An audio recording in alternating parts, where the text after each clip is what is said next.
Apa yang Bapak pelajari dari seorang auditor? Skills yang paling sampai saat ini Bapak, wah untung saya ini sebagai auditor. Saya memahami bisnis proses. Apa yang menurut Bapak khas sekali di industri sawit ini? Bahwasanya perkebunan sawit ini remote area Pak. Dan itu sangat besar pengaruhnya ke monitoring efisiensi pengeluaran kan. Bagaimana perusahaan menyeimbangkan antara profitability tadi dengan investasi jangka panjang? Artinya berarti kita akan susun semacam projection tahunannya. Untuk memenuhi investasi itu? Ya, untuk itu. Regulasi apa yang menurut Bapak ini paling berdampak? Sama ya semua. Karena pada akhirnya apapun itu akan berdampak kepada keuangan. Bagaimana Bapak bisa membuat tim itu jadi aware? Ya, sedikit cerewet. Kerjaan corporate secretary itu yang terberat itu ngapain sih? Lebih condong harus kuat di legal. Apa strategi yang dilakukan? Sebenarnya kata kunci yang selalu saya sampaikan adalah kalau kita sudah TBK, apapun action yang dilakukan di awal corporate secretary harus dilibatkan. Itu aja poin sih. Industri sawitnya saja sudah 10 tahun. Sebelumnya sudah bertahun-tahun. Sebagai auditor lain. Ya. Berarti teman-teman tahu kan usianya berapa sekarang?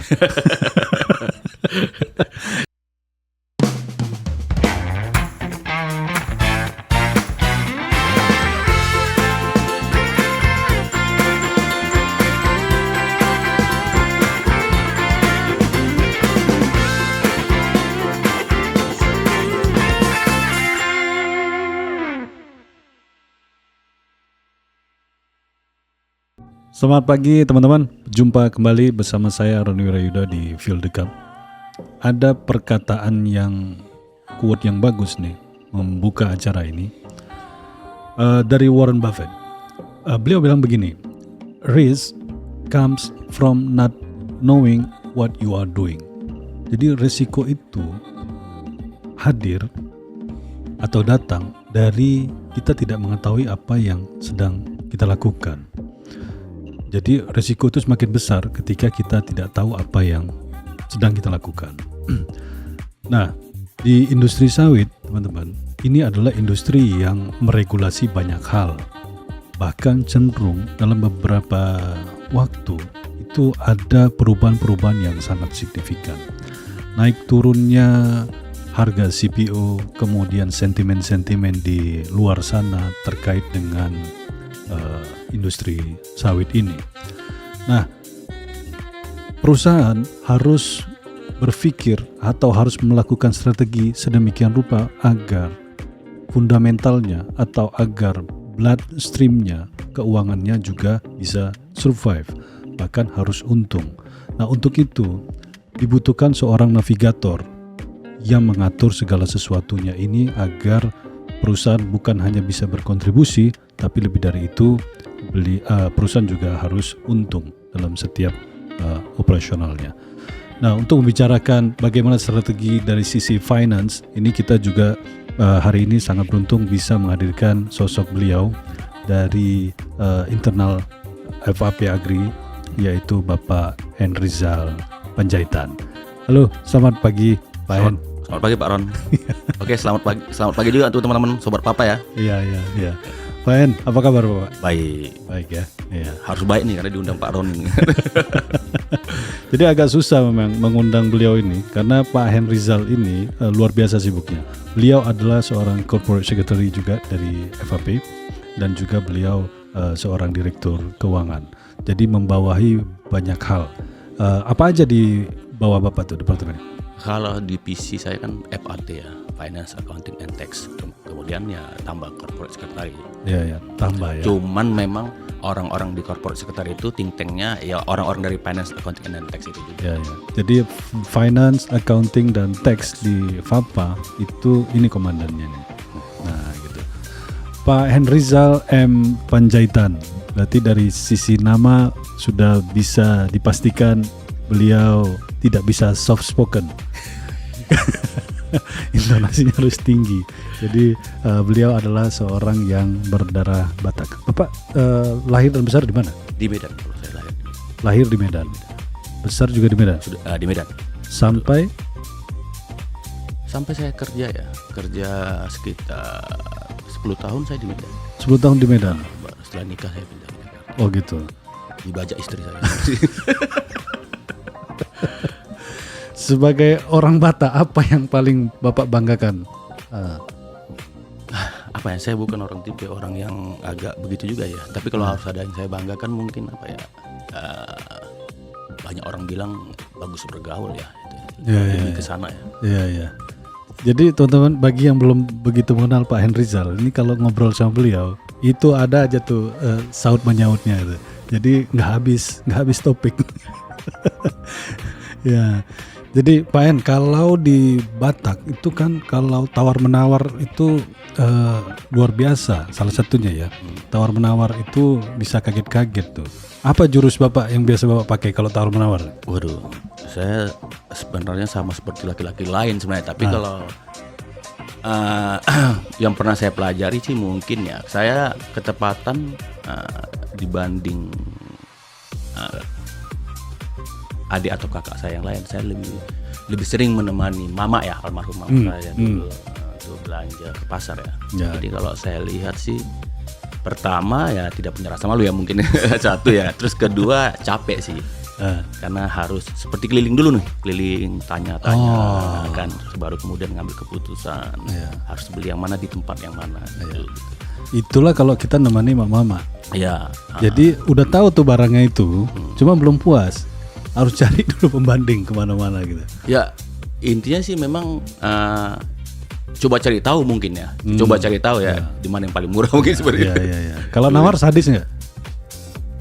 Saya anggap sih tega ya. Tega. Tapi mungkin itu bagian dari survive ya. Survive skillnya ya. Ya survive skill karena ekonomi juga kan. Iya. Pak Hen, sebelum Bapak di Vapa, itu Bapak berkarir di mana dan di industri seperti apa? Oke, kalau saya sih saya boleh dibilang sih sebenarnya auditor sejati ya. Jadi saya dulu di awalnya tuh di Arthur Andersen kalau tahu ya, itu Big Four, waktu itu Big Four lah ya. Terus kemudian kita berganti nama menjadi Ernst & Young, tapi masih Big Four juga. Ya. Setelah itu saya baru pindah ke company lah, ke grup company ya. Pertama itu perusahaan Amerika lah, itu pabrik kertas rokok. Terus kemudian saya pindah ke industri handphone, Nexian Group kalau pernah dengar. Nexian, ya. Group. Baru saya masuk kembali ke sawit di Bakri Plantation. Baru saya bergabung ke sini. Jadi karir Bapak itu adalah karir yang sebagian besar itu dihabiskan sebagai auditor. Ya, saya boleh dibilang auditor. Auditor lah lebih karena auditor juga yang membentuk saya sih sebenarnya. Jadi nafasnya itu nafas auditor dia. Nafas auditor sih. Kalau di bawaannya mau meriksa aja ya. Sekarang sih pingin meriksa udah berkurang sih, tapi ya, knowledge accountingnya masih kuat. Apa yang Bapak pelajari dari seorang auditor dari sisi skills yang paling sampai saat ini Bapak, wah untung saya ini sebagai auditor, saya punya skill yang seperti ini nih. Saya memahami bisnis proses. Gampang memahami bisnis proses karena waktu jadi auditor kan itu ada namanya semacam walkthrough, test of control, understand the business, itu prosedur yang biasa kita lakukan dan ketepatan ada beberapa industri yang saya pegang ya, jadi itu membuat pengalaman saya. Ya. Jadi itulah keuntungan auditor itu ya. Dia nggak bisa mengaudit kalau tidak tahu bisnis prosesnya seperti apa. Jadi dengan industri yang berbeda-beda, Bapak merasa sense memahami bisnis proses itu jadi lebih mudah ya. Lebih gampang. Terbukti Bapak kayaknya dari mulai industri retail, telekomunikasi, sekarang di industri sawit, berarti udah berapa lama di industri sawit? Kalau sawit sebagai bagian dari part of management ya, itu mungkin hampir 10 tahun ya. Hampir 10 tahun. Tetapi sebagai auditor saya udah kenal sawit juga kan. Waktu itu saya kan banyak di Medan, di kantor Medan ya. Jadi itu kita klien besar kita ya perkebunan. PTPN, Sokvindo seperti itu. Di industri sawitnya saja sudah 10 tahun. Sebelum-sebelumnya sudah bertahun-tahun sebagai auditor lah. Ya. Berarti teman-teman tahu kan usianya berapa sekarang.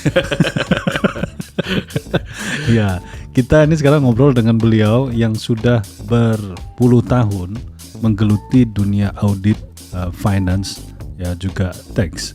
Jadi ini pas sekali nih kita ngobrol banyak hal. Ya, Pak Hen, di industri sawit, kita tahu nih dinamika di industri sawit nih, regulasi apa, kemudian sentimen yang ada. Apa yang membedakan industri ini dengan industri yang lain? Sepemahaman Bapak. Tadi bisnis proses Bapak sudah paham, oh di sana seperti ini, seperti ini. Apa yang menurut Bapak khas sekali di industri sawit ini? Oke, ini pemahaman saya karena memang dalam konteks corporate finance saya ya 5 tahun mungkin saya kan saya sejatinya kan seorang auditor. Tapi mungkin dari pengalaman saya dan knowledge yang dari bacaan saya mungkin saya bisa lihat, bisa gambarkan lah ya kalau ditanya hal yang menarik dari sisi finance terkait industri perkebunan sawit itu, mungkin satu yang pertama adalah faktanya bahwa kalau harga itu kan benar-benar di luar kendali kita ya. Jadi given lah, itu sangat fluktuatif, itu sangat berbeda dengan beberapa industri lainnya ya. Terus kemudian fakta bahwasanya perkebunan sawit ini remote area, Pak. Artinya bisnisnya kan banyak, utamanya kan di lokasi nih, dan itu jauh. Artinya dan itu sangat besar pengaruhnya ke monitoring efisiensi pengeluaran kan. Dan termasuk komunikasinya untuk perencanaan keuangan kan. Itu sih 2 hal yang paling utama ya, yang membedakannya dari industri lainnya. Jadi karena kita pusat operasi menghasilkan duitnya itu kan dari sawit ya, dan sawit itu butuh hektar yang sangat luas dan itu ada jauh dari pusat kota. Nah ini tantangan sendiri untuk koordinasi report dan lain-lain ya. Nah dari sisi tantangan itu saya mau ambil angle memastikan report itu sesuatu yang memang as is atau yang actual. Bagaimana strateginya biasanya? Dalam konteks apa nih? Report untuk laporan keuangannya ya, atau laporan keuangannya ya semuanya itu desain organisasi pertama ya. Jadi prinsipnya adalah ya SOP kita, sistem kita, komunikasi kita, sama review dari kantor pusat. Sebenarnya memang harus semua dilakukan dengan baik ya. Awalnya sih memang ya pada akhirnya soal kompetensi SDM-nya juga ya. Karena di sana kan sumber aktivitas kan memang banyak di lokasi ya. Jadi ya boleh dibilang 90% transaksi itu ada di sana. Pembukuannya ada di sana dong. Dan kita tahu kan ujung tombaknya itu kan KTUKP. Kata kuncinya memang di KTUKP ini gitu. Intinya di kompetensi mereka dan di kitanya ya bagaimana bisa monitor dan mendidik mereka ya. Menuju standar kompetensi yang seharusnya. Buat teman-teman yang mungkin tadi KP itu apaan ya? KP itu adalah kepala pembukuan ya. Jadi bersinergi dengan KTU, kepala tata usaha, untuk segala administrasi yang ada di kebun. Kemarin anggota Bapak ada yang menyebut bahwa mereka yang bekerja di head office ini merasa dianaktirikan karena hubungannya dengan kebun. Bapak melihatnya gimana tuh? Mungkin mereka pakai bahasa yang berbeda ya. Dalam bahasa yang lain saya juga ada merasa begitu juga ya. Tapi bukan dalam arti yang negatif sebenarnya. Artinya memang desain struktur organisasi kita. Pertama kita harus akui memang kan ujung tombak itu kan memang di kebunnya. Ujung tombak itu kan di kebunnya. Terus kemudian KTUKP ini bicara orang accounting kita ya sama orang finance kita di sini. Jadi KTUKP kita itu memang didesain di bawah estate juga. Hubungan mereka ke kita itu lebih seperti di titik koordinasi kan. Nah, memang ini tantangan dan ini sekarang sedang kita benahi ya. Kita sedang duduk sama untuk memastikan bahwasanya dalam beberapa hal departemen saya atau divisi saya itu selevel sama estate lah kayak gitu. Jadi mereka harus. Jadi kita sedang membangun komunikasi yang lebih bagus sekarang. Sehingga supaya pandangan-pandangan seperti itu bisa hilang lah. Ya, ini bagian dari improvement kita yang kita lakukan terus lah. Satu hal bahwa tidak ada yang tidak bisa diselesaikan. Semua pasti punya pemecahan. Asal pas saja. Pas barang itu kan. Yang susah itu kalau kita merasa nggak salah. Jadi kalau nggak merasa nggak salah, nggak ada yang mau diperbaiki kan. Semuanya udah bisnis as usual gitu ya. Tak mau berubah. Nah, tadi kita bicara mengenai harga CPO. Harga CPO di kita di industri ini given. Tidak banyak yang bisa kita lakukan, bahkan hampir tidak ada yang bisa kita lakukan. Benar-benar pasar terbentuk seperti itu dengan segala faktor dan sentimennya. Nah, bagaimana perusahaan atau industri ini bisa tidak hanya mengandalkan windfall-nya saja. Ketika harga naik ya kita untung, ketika harga turun ya gimana ya gitu loh. Nah, bagaimana membangun resiliensi ketangguhan dari satu perusahaan? Ketika naik ya kita nikmatin, ketika turun kita bukan hanya harus survive tapi juga harus untung. Gimana strategi dari sisi corporate finance? Oke, saya mungkin mulai dari kalimat ini ya, bahwasanya ketika harga hancur itu sudah pernah kita lewati dan kita bertahan. Oke. Kalau mungkin boleh dibilang saya pertama bergabung itu posisi berdarah-darah itu ya. Iya. Dari sisi harga ya, dari sisi harga. Tidak favorable banget ya. Faktor lain kita abaikan dulu. Ya. Jadi murni harga yang hancur ya. Terus kita juga udah merasakan kan sama-sama kemarin ketika harga naik ya. Intinya adalah sejauh ini dua kondisi itu kita bisa lewati dengan baik. Cuman pertanyaan kan bagaimana nih gitu kan. Jadi kalau menurut saya sih sebenarnya prinsip kita yang kita jalankan selama ini bersama dengan Pak CEO, Pak Diomli juga adalah prinsip kehati-hatian. Awal dasarnya tetap berangkat dari konservatif lah. Pengelolaan keuangan kita konservatif. Jadi kita selalu harus buat budget cash flow. Oke. Di awal tahun itu selalu kita buat. Jadi kita buat yang konservatif dengan segala asumsinya. Kita kan bisa juga melihat riak-riak pasar, terus kemudian histori ke belakang. Lalu kita buat juga skenario base-nya. Ya tujuannya seandainya better kita secara psikologi tidak terkejut dan sudah siap dengan rencana-rencana lain kan kira-kira gitu. Tapi kita buat juga skenario worst-nya, terburuknya gitu. Kembali lagi supaya kita tidak panik jika itu benar-benar terjadi dan kita sudah siapkan strateginya, mitigate risikonya kalau itu terjadi apa gitu. Kita udah siap. Jadi biasanya minimal ada tiga skenario untuk budget cash flow lah biasanya kita siap. Ya, the best-nya seperti apa? Konservatifnya seperti konservatif. apa? The worst-nya bagaimana? The worst-nya apa? Kita udah punya 3 kompartemen itulah. Ya, artinya itu panduan kita juga kan. Ya, contoh misalnya worst come to worst, ketika harga tidak bagus, kemudian sementara kita sudah punya formasi SDM apa segala semua, kan itu ongoing expense-nya sudah nggak bisa di stop. Worst, ketika harga segini berarti kita cut SDM sekian, kan tidak semudah itu juga. Pengalaman kita juga jarang juga melakukan seperti itu. Maksud saya strategi spesifiknya seperti apa ketika worst come to worst-nya? Ya kita buat prioritas lah ya. Artinya kan ketika harga turun memang fokus paling banyak kita adalah sebenarnya satu hal ya produksi bisa kita tingkatkan kan. Supaya volume kan satu. Oke, terus kemudian fokus berikutnya tentu efisiensi biayanya, pengeluaran.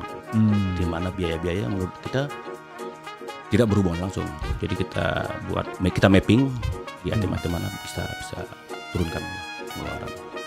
Yang paling umum kita lakukan. Ya, jadi pending lah. Ya, pending ya. Ya. Sering tuh orang-orang yang di kebun sawit tuh pasti sering tuh. Pending dulu lah ini, cash flow lagi nggak bagus. Iya. Jadi cash flow lagi nggak bagus tuh kesimpulan dari finance tuh.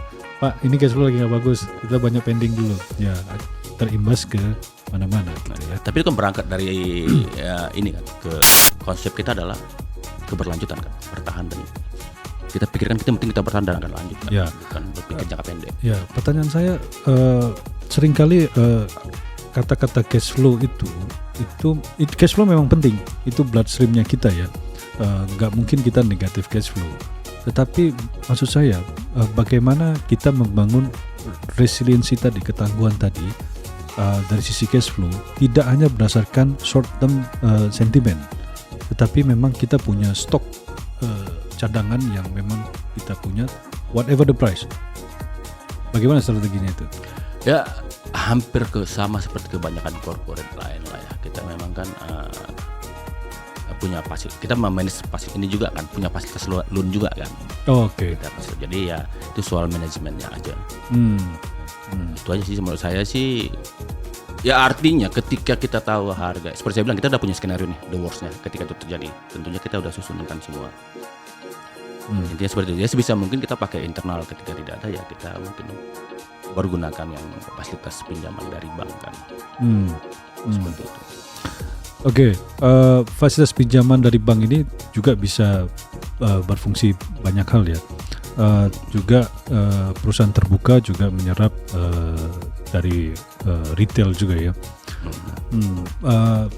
Pertanyaan saya berikutnya, sawit itu kan tidak hanya sekedar soal ekspansi, peningkatan produksi, tapi juga tentang bagaimana alokasi permodalan, capital allocation ini seperti apa. Nah, bagaimana perusahaan menyeimbangkan antara profitability tadi dengan investasi jangka panjang? Oke, konsep yang kita terapkan ya di sini yang disepakati oleh manajemennya. Jadi prinsipnya adalah biasanya kalau kita bicara investasi jangka panjang berarti sudah ada dong projectionnya yang kita dibuat di awal, kira-kira seperti itu. Oke. Terus kemudian untuk mencapai proyek jangka panjang ini, termasuk investasi itu bisa apa saja kan, ini investasi kita bicarakan sekarang. Artinya berarti kita akan susun tuh semacam projection tahunannya, kan kira-kira seperti itu. Untuk memenuhi investasi ini. Ya, untuk itu. Ya, untuk mencapai jangka panjang termasuk investasi tadi. Artinya di situ kita udah susun karena jadi idealnya budget jangka pendek yang tahunan tadi idealnya secara teori itu untuk mendukung jangka panjang. Karena memang itu dibuat setelah rencana jangka panjang tadi dibuat. Tetapi memang ada kondisi di mana tiba-tiba di tengah jalan, ya kan, berubah situasi di mana terjadi pertentangan seperti yang Bapak bilang tadi. Profit di satu sisi di jangka pendek atau jangka panjang. Apakah kita akan eksekusi? Kebijakan kita di sini adalah lebih bagus kita sakit di 1-2 tahun pertama, tapi tersenyum di tahun yang akan datang berikutnya. Itu konsep kita. Jadi ketika itu terjadi, investasi jangka panjang masih yang utama. Lebih bagus kita menanggung rugi di 1-2 tahun pertama. Ya, tapi kita menyelamatkan masa depan. Investasi jangka panjang tadi, gitu ya. Ya itu kan semacam fondasinya kan untuk tetap mencapai. Sepengalaman Bapak berhubungan dengan top manajemen, saya mau ambil perspektif begini. Ketika mengatakan bahwa oke, stop ini, go yang ini, itu bagaimana biasa drama-dramanya itu? Apa yang dipersiapkan?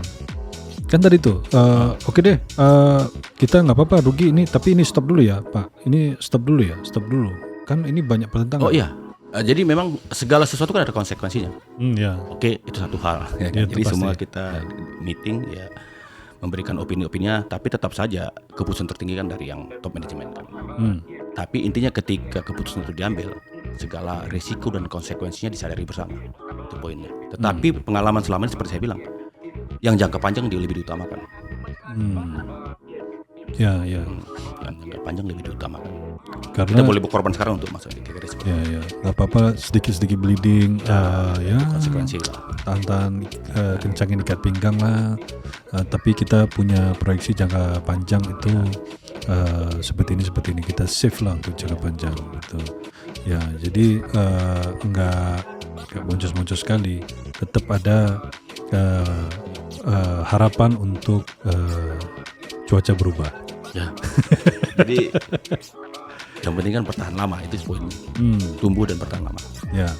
Nah, saya tadi di awal mengatakan bahwa industri sawit ini termasuk salah satu industri yang regulasinya banyak. Regulasi dari sisi kehutanan, kemudian dari sisi pertaniannya, dari sisi hukum banyak sekali, dan banyak kejutan-kejutan.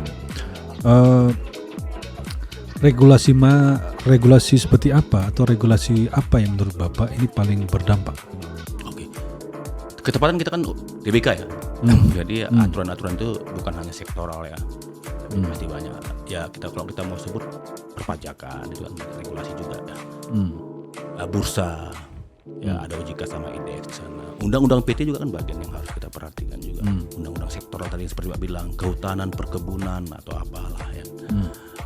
Soal pengelolaan limbah juga kan banyak di situ. Kalau saya ditanya sih sama ya semua, karena pada akhirnya apapun itu akan berdampak kepada keuangan. Yang paling parah memang dicabutnya izin perusahaan malah kan gitu. Tapi pada akhirnya misalnya sekarang kan kecenderungannya sanksi ya. Ya, Sanksi itu kan uang ya. ya. Jadi banyak ke arah sana. Jadi kalau saya ditanya Sanksi dan denda. sanksi dan denda lah bahasanya, tapi kan itu dan sanksi itu bisa besar loh. Iya. Ya, artinya apalagi sekarang ini kan semua ancamannya bentuk sanksi lah kalau kita tidak comply kan. Jadi itu pada akhirnya kepada keuangan. Kalau saya ditanya sih sama ya semua aturan itu ada yang lebih ini ya sama aja sih. Artinya once kita nggak comply ya resikonya besar. Ya, Bapak melihat gimana dalam waktu, katakanlah kita ambil skala 5 tahun terakhir, bandingkan dengan dulu-dulu. Regulasi ini semakin strict, semakin apa? Kalau saya ya, jujur mungkin beda sama orang. Kalau saya bilang sih harus pemahaman saya. Semakin peraturan itu semakin banyak mendengar kepada pengusaha lah ya, keluh kesah. Nah, pengusaha ini kan sebenarnya bagian dari rakyat Indonesia juga. Ya. Menurut saya sih getting better ya, cuman mungkin penerapannya masih belum sempurna. Ya, jadi ada kerasa tuh bahwa mencoba untuk mengambil jalan tengah lah ya. Ya, karena memang pada akhirnya terjadi diskusi kan antara pemerintah yang mengatur regulasi dengan pelaku pasar. Meskipun peraturan sering sekali berubah-ubah ya. Ya, sering berubah-ubah, tapi ya termasuk tadi itu menurut saya selama perubahan itu ke arah yang lebih baik.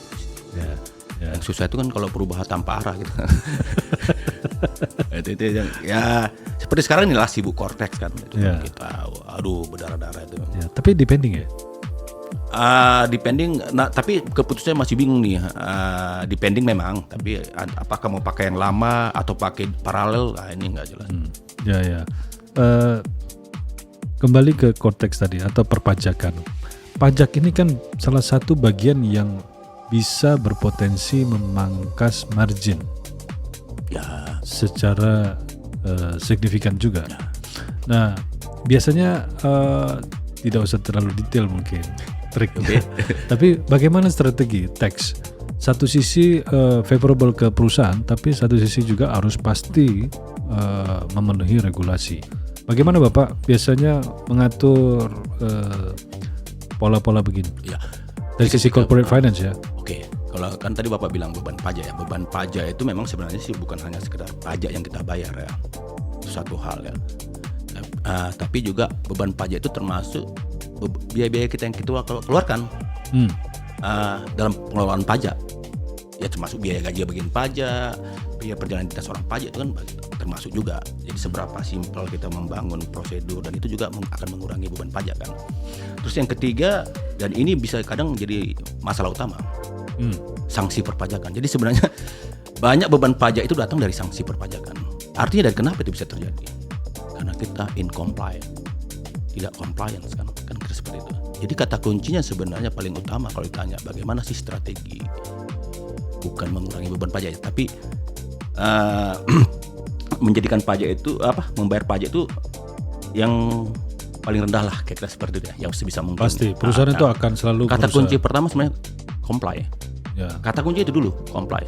Ya. Dan untuk comply apa? Bapak harus punya knowledge, punya tim yang kompeten. Bullshit Pak kalau nggak punya kompetensi itu nggak bisa. Ya. Nah, bagian kedua adalah tax planning sih.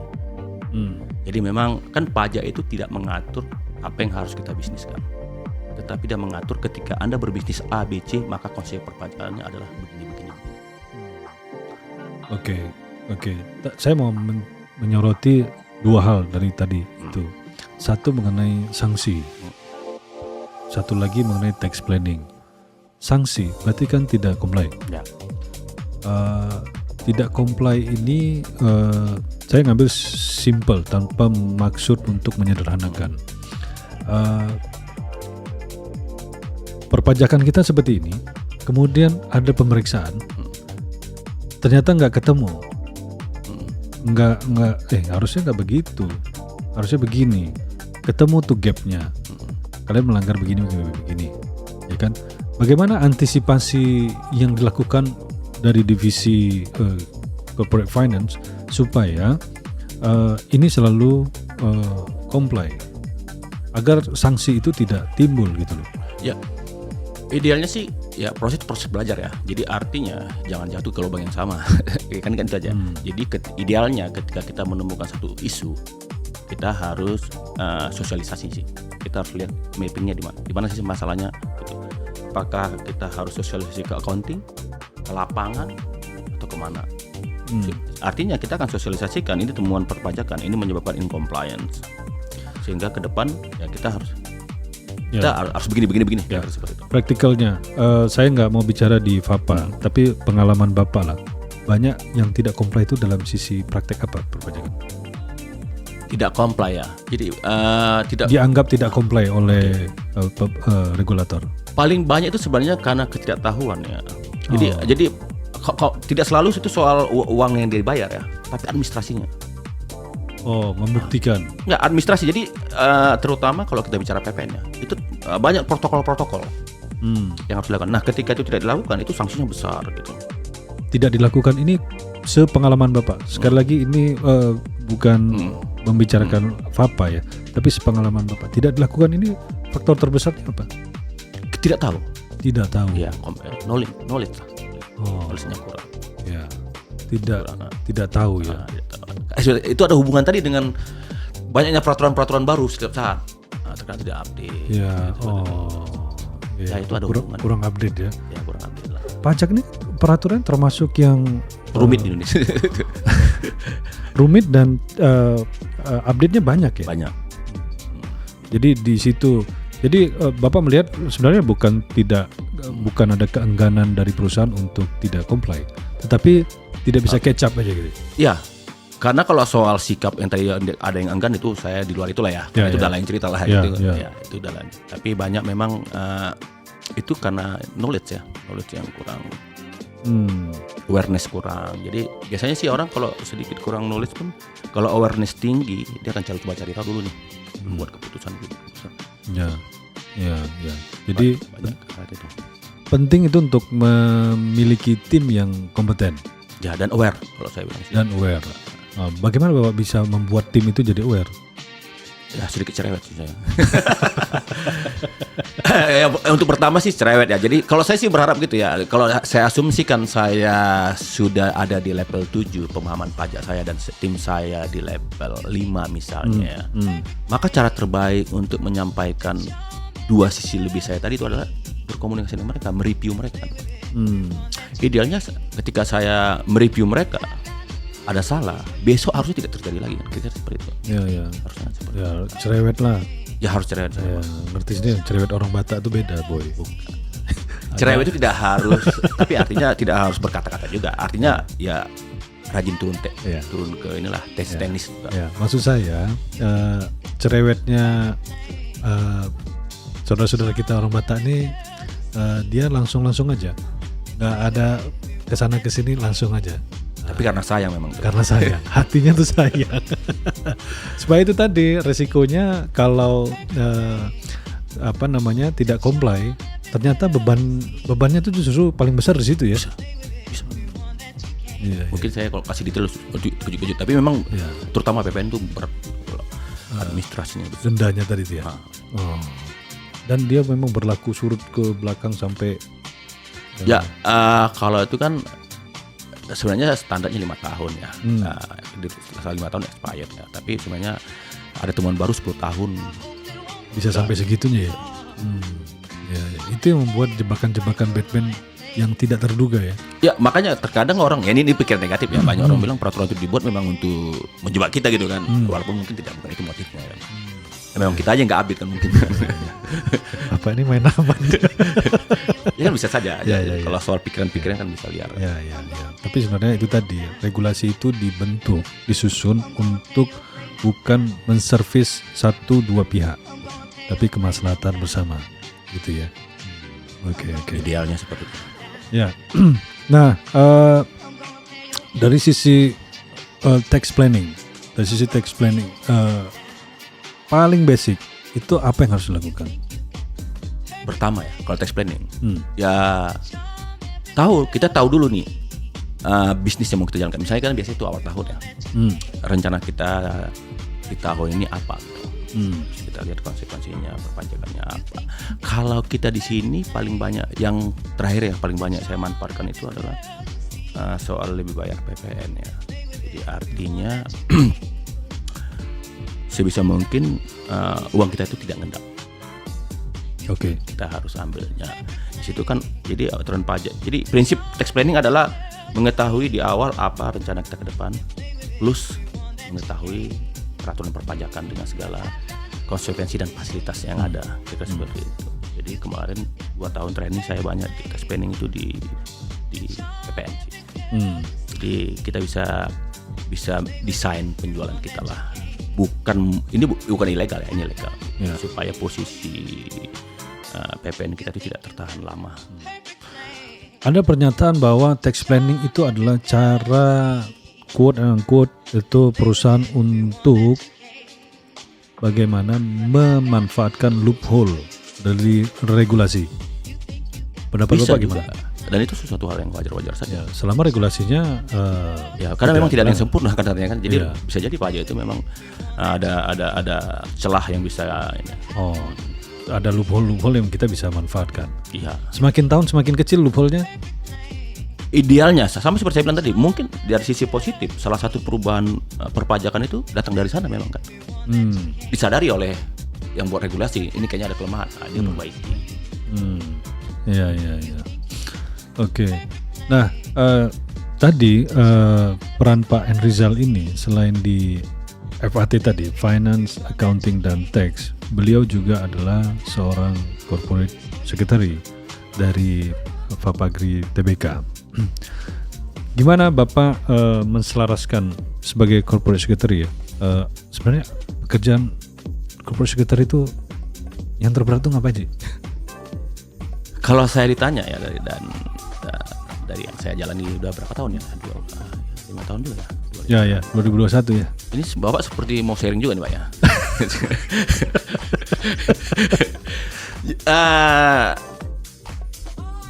Jadi corporate secretary itu kalau diambil ke ininya, dia lebih condong harus kuat di legal secara teoritis kalau menurut saya ya. Jadi, karena memang corporate secretary itu adalah jembatan nih. Emiten bukan hanya ke bursa, ke otoritas, tapi juga kepada pemegang saham yang lainnya.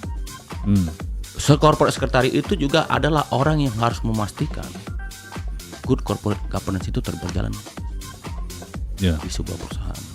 TBK lah. Kira seperti itu. Jadi semua surat menyurat akan ke dia. Balasan dari emiten juga ke OJK atau kemana pun pasti ditandatangani oleh corporate secretary. Apa strateginya? Apa caranya untuk menyeimbangkan komunikasi hubungan itu antara manajemen, kemudian pemegang saham, juga regulator? Apa strategi yang dilakukan? Sebenarnya kata kunci yang selalu saya sampaikan adalah kalau kita sudah TBK, apapun action yang dilakukan di awal corporate secretary harus dilibatkan, itu aja kunci. Karena segala sesuatunya itu tanggung jawab corporate secretary. Apa ini konsekuensi di bursanya, apa yang harus dilakukan. Agak susah ketika diputuskan baru dikasih tahu ke corporate secretary, terus corporate secretary disuruh buat surat gitu. Susah. Ya. Jadi jangan jadikan corporate secretary menjadi kurir email gitu. Iya, tukang posnya gitu ya. Nah, jadi harus dilibatkan sejak awal. Ya. Pak, OJK Bursa Efek kita ini itu termasuk salah satu yang regulasinya juga banyak.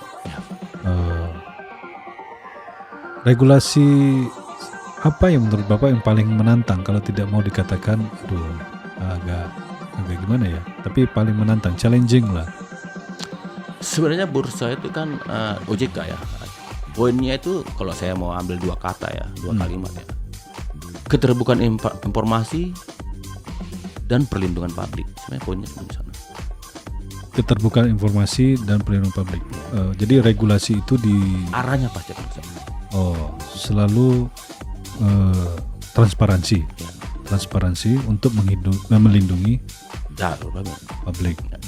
Nggak akan jauh-jauh dari sana. Di luar itu kan tenis saja. Ya. Dan itu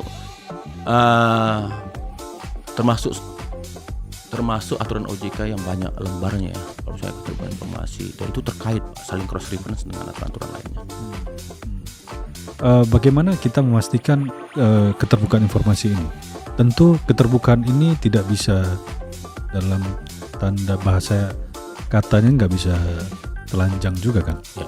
Bagaimana Bapak satu sisi itu membuka atau comply terhadap regulasi transparansi tadi, satu sisi menjaga hal-hal yang tidak perlu dibuka.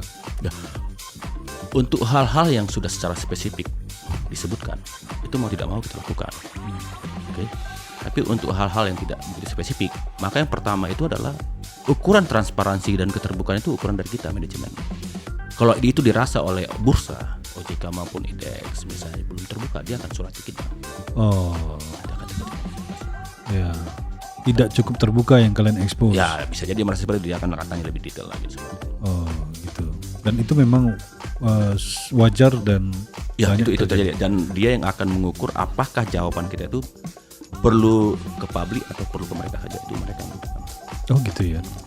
Karena mereka pengawasnya kan. Ya, ya. Jadi bursa itu OJK itu punya segala perangkat untuk bertanya, men-challenge informasi yang disampaikan oleh perusahaan. Apakah cukup fair, cukup transparan, dan itu konsumsinya mereka bisa filter ya. Jadi nanti mereka akan sebutkan ada secara inilah ya, dari kita bisa langsung tahu ini harus dijawab pakai form yang mana. Jadi kita tahu tuh kalau form ini berarti ke publik, kalau form ini berarti internal kita sama pusat. Oke. Indian, Bapak bagaimana memastikan bahwa antara kepatuhan dan fleksibilitas bisnis? Apa strategi atau apa bayangan Bapak atau apa ide Bapak dari sisi fleksibilitas dan kepatuhan? Ya, fleksibilitas ini kan dalam bisnis ya. Terkadang kan kalau berbisnis kan punya rekanan dong, gitu poinnya. Jadi fleksibilitas itu tidak hanya semata-mata di sisi kita ya, tetapi juga terkait dengan rekanan kan. Kadang ada yang fleksibel menurut kita belum tentu fleksibel menurut rekanan kita kan, gitu. Jadi kata kuncinya ya, pertama ya kita memilih rekanan yang reputasinya dulu bagus dulu, itu poin pertama, itu berpengaruh juga. Terus karena sebenarnya kalau soal compliance kepada regulasi sebenarnya itu mandatori kan. Ya. Mandatori sih sebenarnya, mandatori artinya ya tidak boleh kita melakukan bisnis yang melanggar regulasi itu harusnya seperti itu. Itu bab dasar. Bab dasar sekali gitu. Tapi ada kondisi-kondisi di mana ya mungkin Bapak arahnya sana ya, misalnya gray area seperti itu kan. Poinnya adalah kita sadari apa risikonya, bisa kita kontrol nggak risikonya, bisa kita mitigate nggak. Kalau nggak bisa ya jangan. Itu tadi ya, knowledge itu penting. Knowledge pada akhirnya awareness itu penting. Jadi memang kita semakin tinggi knowledge kita, semakin tahu kita risikonya apa. Ya. Itu poinnya. Semakin nggak tahu, nggak ada knowledge kita, semua datar-datar aja. Ya, benar kata Warren Buffett itu. Risiko itu datang dari kita tidak mengetahui apa yang sedang kita lakukan gitu loh. Belum jumpa sama Warren Buffett. Nanti kita atur lah di bawah sampai ngopi. Ya. Iya. Jadi teman-teman, dari pembicaraan ini saya ngambil satu benang merah bahwa risiko itu kita harus tahu. Untuk mengetahui risiko itu kita harus juga banyak membaca, mendengar, dan bergaul supaya kita punya satu gelas yang cukup untuk memahami seperti apa risiko-risiko yang ada.